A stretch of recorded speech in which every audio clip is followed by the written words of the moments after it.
Hello students, welcome to Ecoidea channel. Today I am here with a very important question relating to ordinal utility analysis. Here is the question: what is price effect? Separate income and substitution effect from price effect in case of normal goods. In case of normal goods, sometimes you are asked in case of inferior goods and other so many types of goods. And here similar type of question is there. What is price effect? Decompose price effect into income and substitution effect. The same question can also be asked this way and this way. Any of the question can be asked, which is very important question for your semester wise final examination. And how the answer to this question is written, I have given some idea here in this tutorial video. Now look at the answer. Here answer: first of all, you should write the meaning of price effect this way.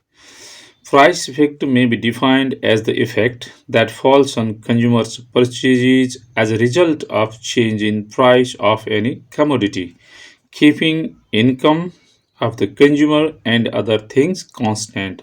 First of all, this way you should write the meaning of price effect, and thereafter, well, I have written something here. Price effect consists of income and substitution effect and expressed as PE is equal to IE plus SE, where PE is equal to price effect, IE is equal to income effect, and SE is equal to substitution effect.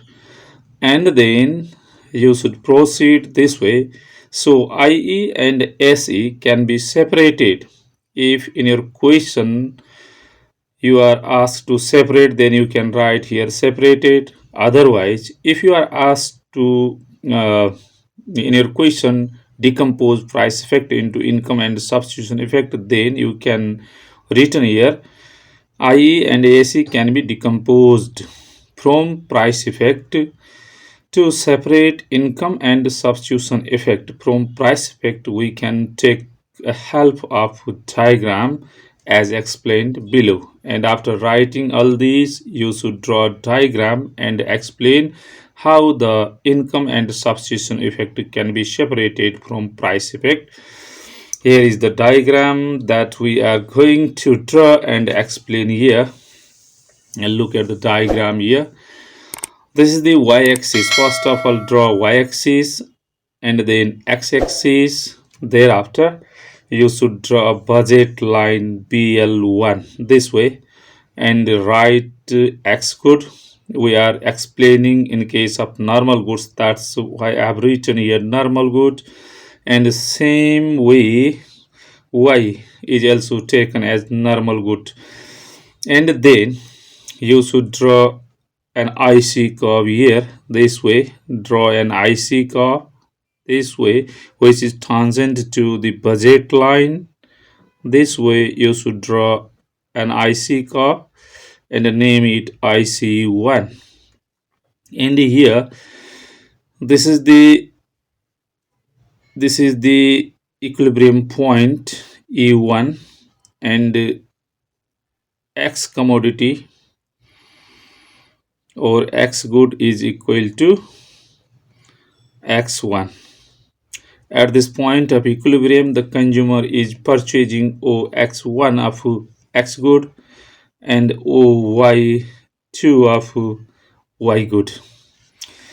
And then let us suppose that the price of X good falls. Whenever the price of X good falls, the consumer's purchasing power increases or his real income increases. That's why his budget line rotates outwards from BL1 to BL2. Let us draw the budget line, and then budget line this way. You should draw budget line, new budget line this way, which is rotate outward, and draw budget line this way, BL2, budget line this way from BL1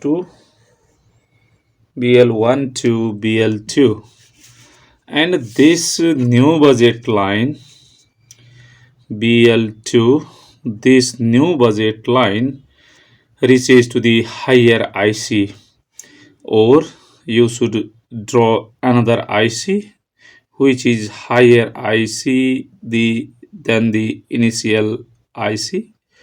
This is new IC2, and then after the fall in the price of X good, the consumer attains his equilibrium at point E2 from E1 to E2, and at this time the consumer is purchasing OX3 of X good and OY1 of Y good, and the change in equilibrium due to the fall in the price of X is said to be price effect. That's why price effect is equal to x1 to x3. This is the price effect from this point to from x to x3. It is the price effect. You should write here, this one is the price effect. This is the price effect. You can write PE, price effect. And now from this price effect we are going to separate income and substitution effect. For this, let us bring the consumer to his original IC, and for this let us draw a new budget line in such a way that the budget line is parallel to BL2 and tangent to IC1. You should draw a new budget line in such a way that the budget line is parallel to BL2 or parallel to this budget line BL2 and tangent to IC1. Then we can be able to separate income and the substitution effect from price effect. That's why you should draw a budget line in such a way that is parallel to BL2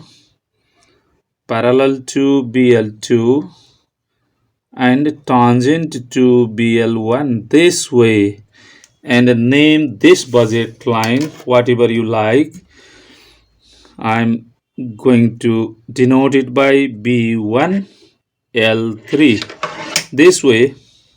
This is the new budget line, and this budget line is tangent to original IC at this point.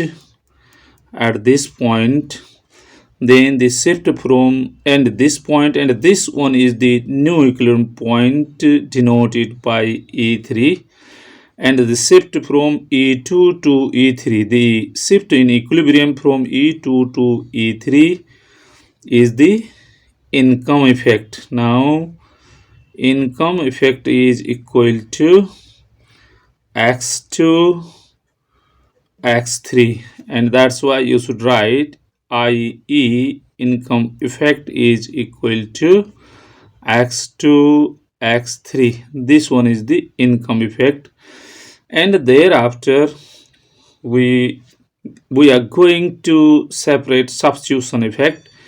The movement from the original IC E1 to this the movement from the original equilibrium point E1 to new equilibrium point E3, this movement is the substitution effect. That's why this one is the income effect IE, and this one is the substitution effect. And here substitution effect is equal to x1 x2. This is the substitution effect. This is how we can separate income and substitution effect from price effect. So you should draw your diagram this way and explain each of the point this way. Then your answer will be complete. Now, thank you for today. If you liked tutorial video, please don't forget to like, share and subscribe. If I get your positive response, then I will make some more video relating to this type of question and upload in YouTube for you. Thank you for today.